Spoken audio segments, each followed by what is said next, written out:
गरुण उवाच अथ ध्यानं प्रवक्ष्यामि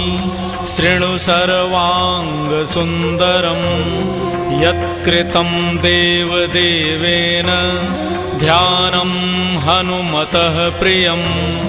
पञ्चवक्त्रं महाभीमं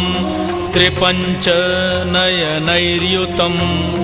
बाहुभिर्दशभिर्युक्तं